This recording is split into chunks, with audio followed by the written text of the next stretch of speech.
consecuencias de esa decisión cuando había puntos muy importantes, pendientes y controversiales.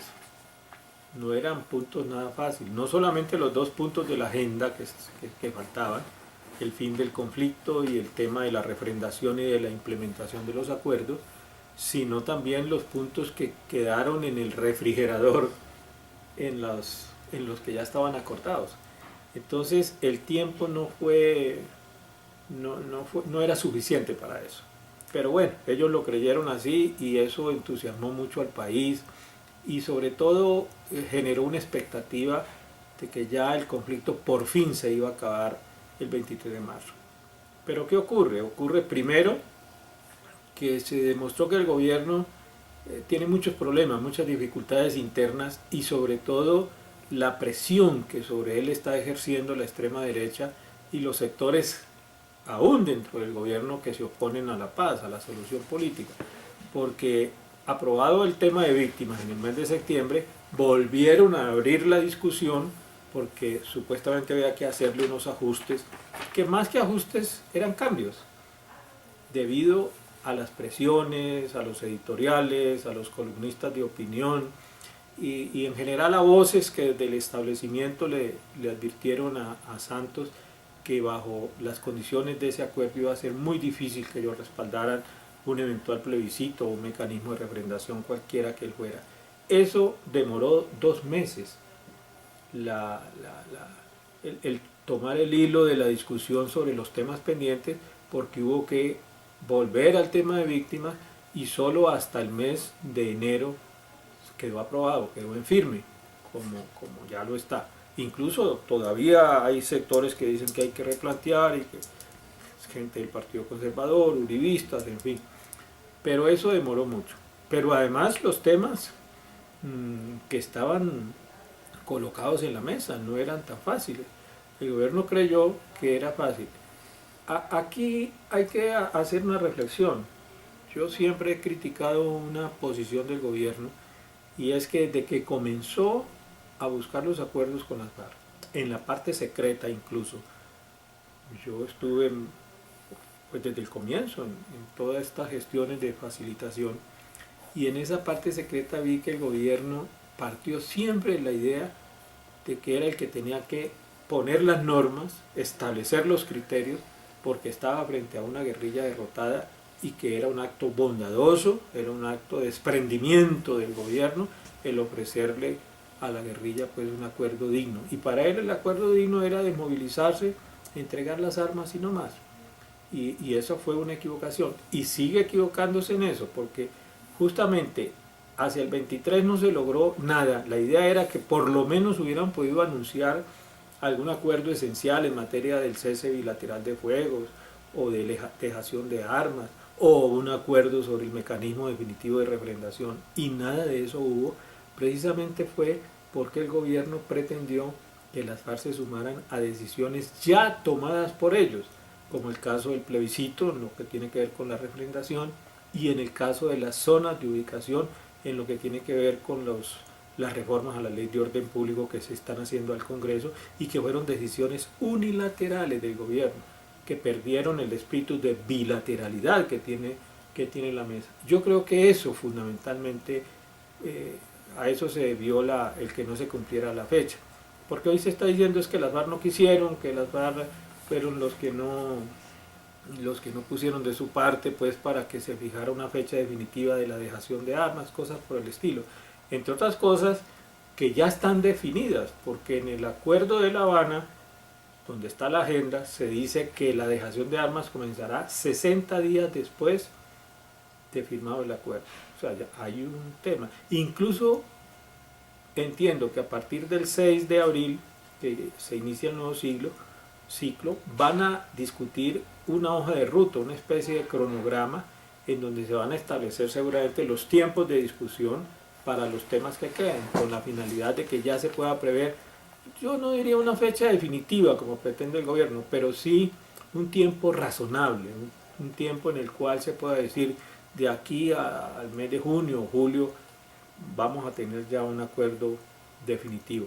volvernos a amarrar a una fecha, como pretende el presidente Santos, creo que se corre el riesgo de una nueva frustración y eso debilita el proceso de paz, le resta seriedad y le resta apoyo en la opinión pública. Sí, luego también la impresión que yo tengo desde fuera es que ha pasado demasiado tiempo, no sé, 4 años para un proceso de paz.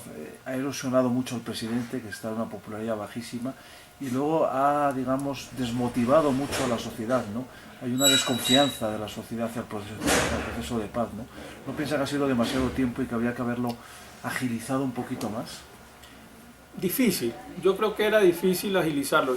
Desde que se comenzó hace 3 años y medio en Oslo, en la célebre reunión que se hizo allí para inaugurar la fase pública del proceso, se vio que iba a ser complicado porque Márquez hizo un discurso, el delegado del presidente del gobierno, el doctor de la calle Lombana, hizo otro discurso en el cual se vieron que había posiciones muy diferentes, antagónicas, discrepancias muy fuertes que iban a traducirse en un largo proceso de paz y en el que había que tener paciencia y bastante voluntad política de las partes para mantenerse.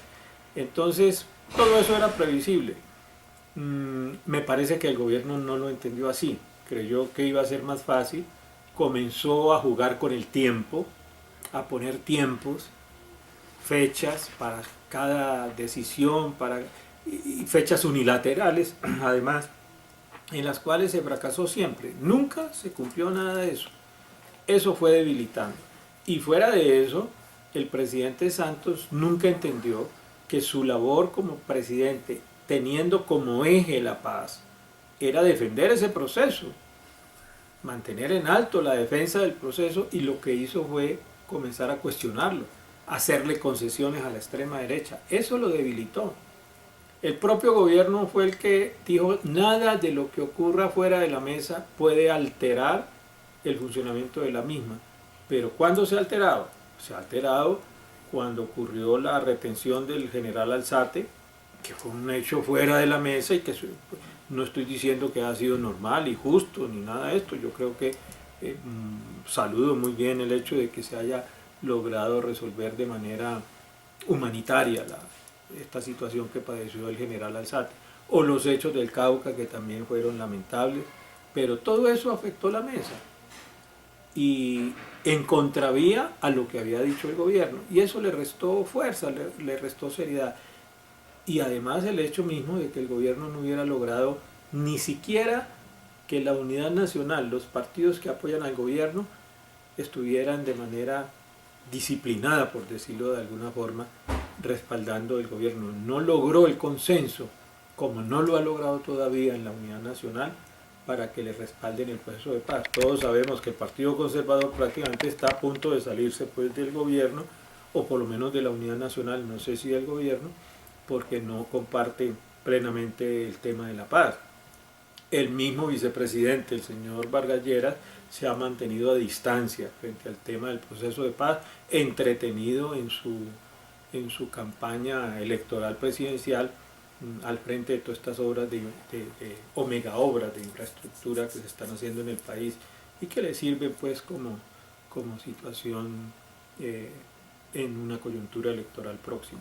Entonces yo pienso que todo eso ha influido en debilitar el proceso, además de la campaña, por supuesto, de la extrema derecha y de voces del establecimiento que han sido bastante fuertes en contra del proceso y que le han negado el apoyo al presidente Santos plenamente en él. Otros lo han hecho de manera tímida, otros lo han hecho con sus propios criterios, ¿no?, cuestionando la agenda que allí se acordó y reduciendo la necesidad del acuerdo a la desmovilización y a la entrega de las armas por la guerrilla, una guerrilla que lleva 60 años, que nunca fue derrotada militarmente a pesar de golpes muy fuertes que recibió, y que pretendan ahora pues doblegarla en una mesa, pues es difícil. Yo no creo que eso funcione así, ni con las FARC ni con el Ejército de Liberación Nacional. En esto tenemos que ser realistas y ver que estamos frente a un desafío histórico de buscar una solución política del conflicto con una paz digna para el país, digna para el gobierno del presidente Santos, pero digna también para los guerrilleros. Yo creo que aquí se trata de buscar una solución. La prueba de que estamos a puertas de terminar este proceso, como lo ha reconocido incluso recientemente el propio presidente Santos, demuestra de que sí era posible llegar a él en un tiempo razonable. Aparentemente 3 años largos es mucho tiempo, pero si lo comparamos con otros procesos de paz en América Latina y en otras latitudes, este está bastante corto, no es de los más largos realmente, si se trata de compararlo. Pero aquí lo que se esperaba era una paz express que no llegó, pero sí va a llegar la paz. Yo creo que ya se ha hecho un recorrido suficiente importante y va a haber la paz para los colombianos y las colombianas.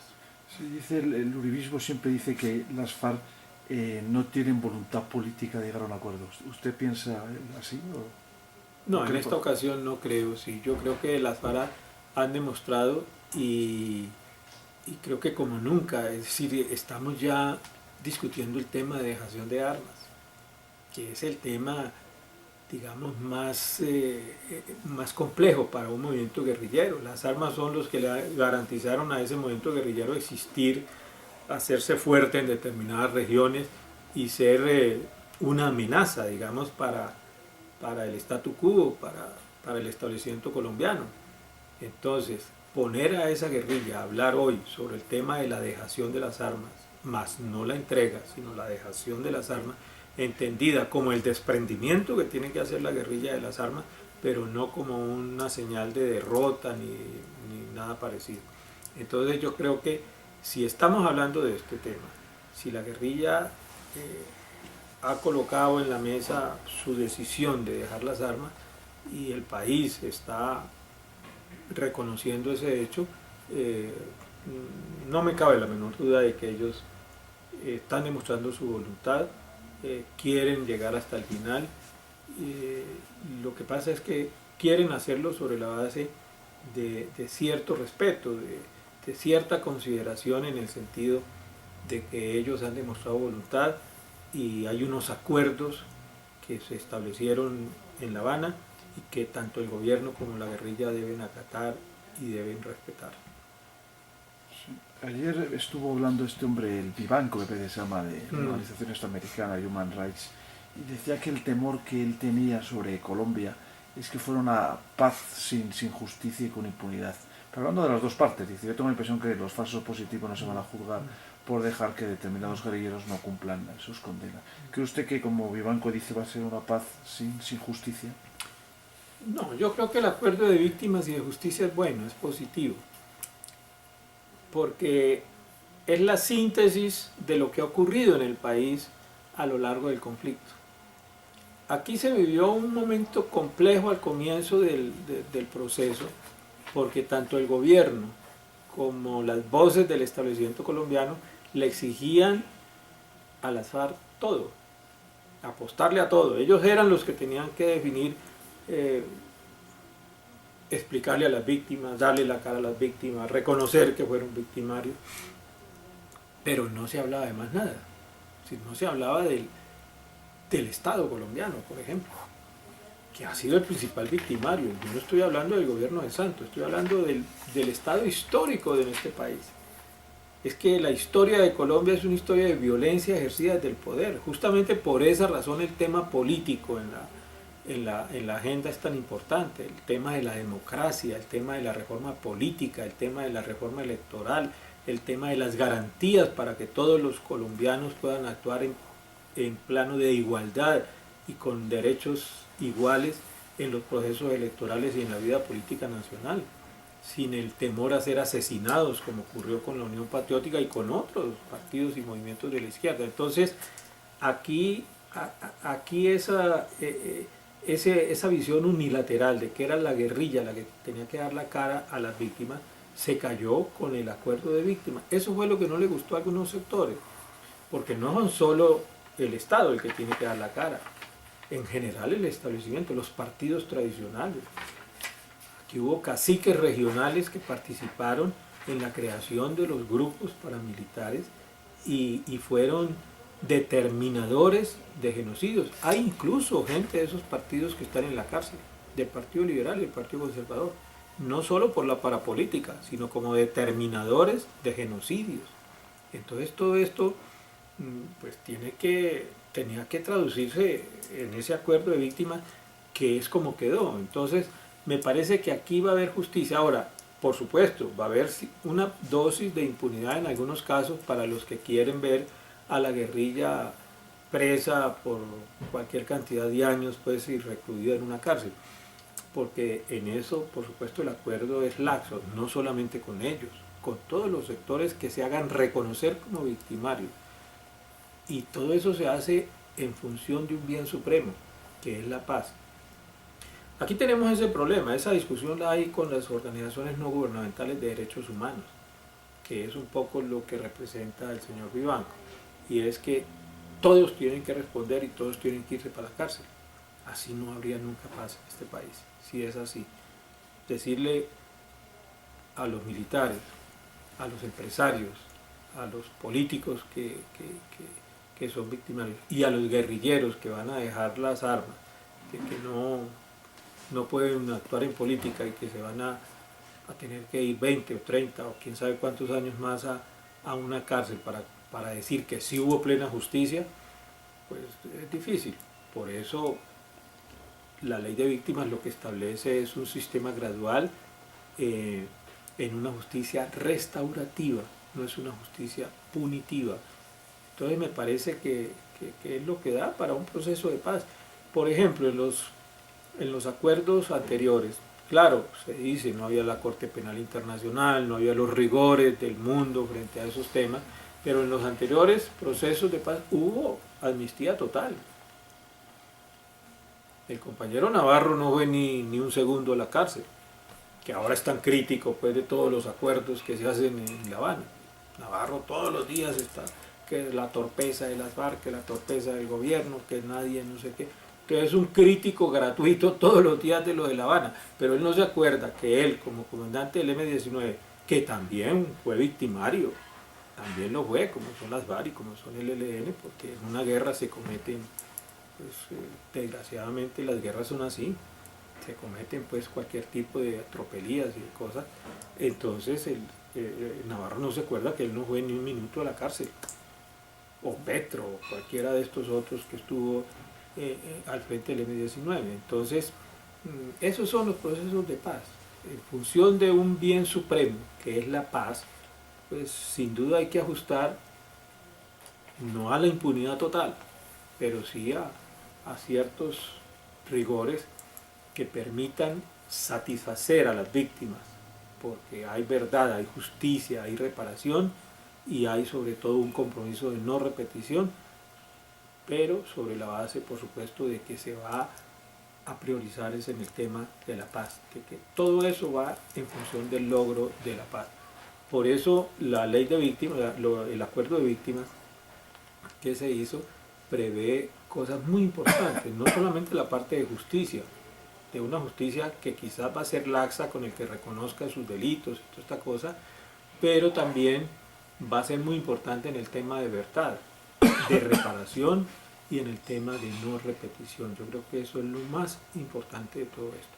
Por eso, entre otras cosas, uno de los temas que está trabando más el acuerdo y que no dejó de que el 23 de marzo se firmara fue el tema del paramilitarismo, que es un tema que el gobierno no quiere tocar porque dice que eso no existe, que aquí lo que existe son unas bandas criminales, pero bueno, ¿quién es el que está haciendo todo esto? ¿Y no quedó resuelto con Uribe eso del paramilitarismo? No quedó resuelto porque Uribe lo que hizo fue llevarse a unos capos del narcoparamilitarismo para Estados Unidos extraditados, a otros les aplicaron aquí el máximo de la pena, que fue 8 años, pero no se buscó ningún mecanismo de verdad, ni de reparación, ni de no repetición, que es lo que estamos viendo, ¿no? Ahora el gobierno ha salido acuñando un nuevo concepto que es muy raro, porque dice que los que están cometiendo los crímenes ahora son los postdesmovilizados. Yo no entiendo eso qué quiere decir. Lo cierto es que son brazos del viejo paramilitarismo. Porque usted en su periódico se ha condenado que algunos crímenes que se han cometido contra activistas sociales y derechos humanos han sido los paramilitares. Claro, ¿no? Para nosotros son los paramilitares que siguen siendo una criatura del Estado, porque es que estas bandas de ahora están actuando bajo las mismas circunstancias y características de las anteriores.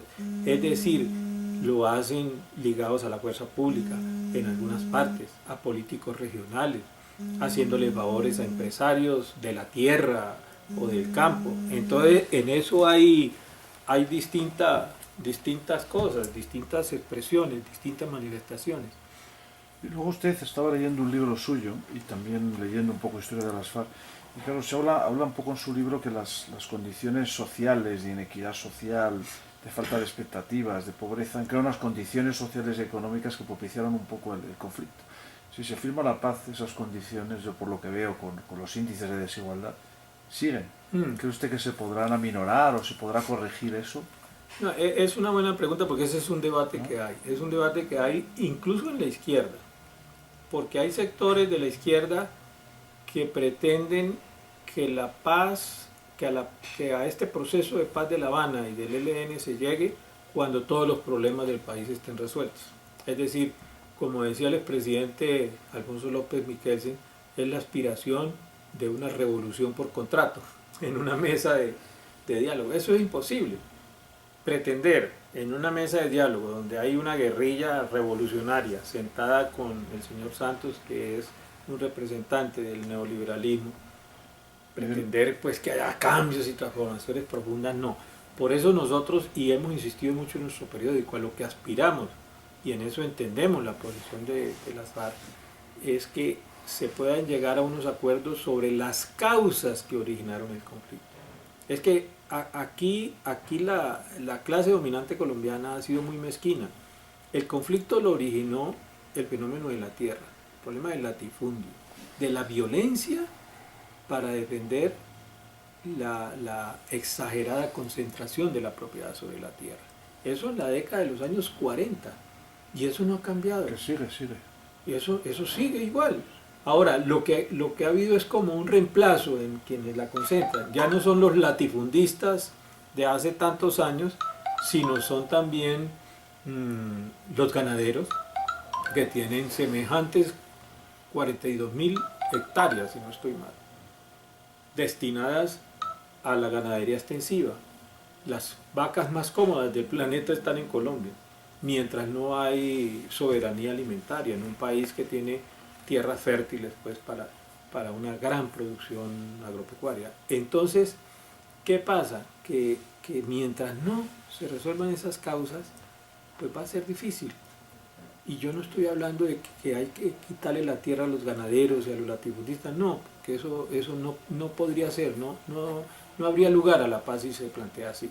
Pero sí se puede hacer como está planteado en la agenda, en el acuerdo que hizo el gobierno con la guerrilla, y si hay la voluntad, que no se ve mucho en el gobierno, porque el gobierno hizo unos acuerdos, pero aquí lo que ha venido es adelantando otras cosas, ¿no? Otras leyes agrarias que van en contravía de lo que se acordó en La Habana. Por ejemplo, en lo que tiene que ver con los baldíos, cambió todo, cambió radicalmente. Una cosa es la recuperación de la tierra mal habida, sea el que sea, para ponerla en función de un nuevo uso del suelo en el campo, pero otras son las tierras históricas que son de nadie y que pueden ser aprovechadas para eso, y que el gobierno ahora lo quiere hacer pues bajo su control, supuestamente porque si eso se le deja a la guerrilla, electoralmente se beneficiarían los movimientos políticos que se hereden de la guerrilla, lo cual no sería malo, porque de eso se trata, que si ellos se incorporan a la vida política sin armas, pues tienen todo el derecho a tener su causa electoral, porque de eso se trata, ¿no? Sí, entonces, ahora en el tema político, por ejemplo, en el tema político hay que tratar de romper toda esa concepción que ha dominado en Colombia de la seguridad nacional, toda esa concepción anticomunista, de guerra fría, que es la que ha permitido el genocidio, todas estas cosas de la Unión Patriótica, todo lo que ha ocurrido en la violencia que se ha ejercido desde el poder. Es una violencia ejercida, alimentada, estimulada desde el poder. Por eso cuando nosotros hablamos del fenómeno paramilitar, decimos que el paramilitarismo es criatura del Estado. Llámense como se quieran llamar. En el pasado se llamaban pájaros, chulavitas, eran distintas expresiones que se utilizaban. En la década de los 80 aparecieron las Autodefensas Unidas de Colombia. Está demostrado hasta dónde hubo la confabulación, la complicidad de parte de agentes del Estado en todo esto. El propio señor Uribe Vélez no es ajeno a eso, con las convivir que se inventó allá en Antioquia, en fin. Entonces, todo eso hay que desmontarlo en función de un proceso de paz. Esos son los cambios que hay que hacer. Igual sumado al tema del narcotráfico, claro, que el narcotráfico se convirtió en un factor de estimulación del conflicto, en un combustible del conflicto, y ese tema pues no originó el conflicto, no existía cuando eso, pero sí lo atravesó para mal y hay que verlo, pero hay que verlo también no como pretende el gobierno. Esto es un problema de la guerrilla, esto es un problema del Estado, porque el narcotráfico permeó al Estado, eligió presidentes de la República, eligió parlamentarios. El señor Pablo Escobar fue congresista de un partido político. Sí, ellos dicen, los uribistas, que las FARC acabaron convirtiéndose en un gran cartel. En un gran cartel, exacto. Cuando ellos tienen ahí pues a varios de los parapolíticos o familiares de parapolíticos que se lucraron también del narcotráfico, bien por la vía del cartel de Cali o bien por la vía del cartel de Medellín. El propio Uribe, y aparecen varias fotos al lado de famosos narcotraficantes, pues, pero con el cinismo de ellos entonces se lo atribuyen solo a las FARC. Y el debate que hay hoy, curiosamente en el país, no es el de los carteles del narcotráfico.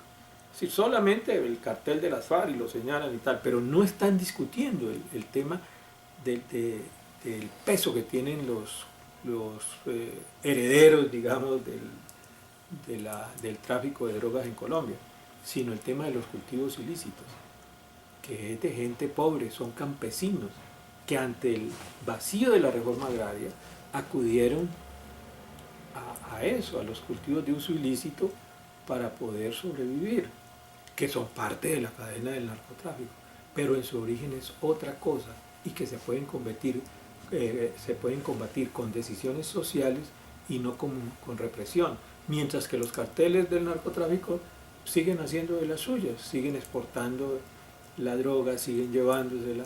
Los señores esos de las llamadas BACRIM siguen abriendo rutas pues para sacar cantidad de drogas para los países vecinos y eso no le llama la atención al gobierno. Una de las crisis de la frontera colombo-venezolana fue esa, que la frontera colombiana se había convertido en una vía libre para el paso de narcotraficantes hacia Venezuela, que fue lo que le reclamó Maduro al señor Santos y lo enojó tanto.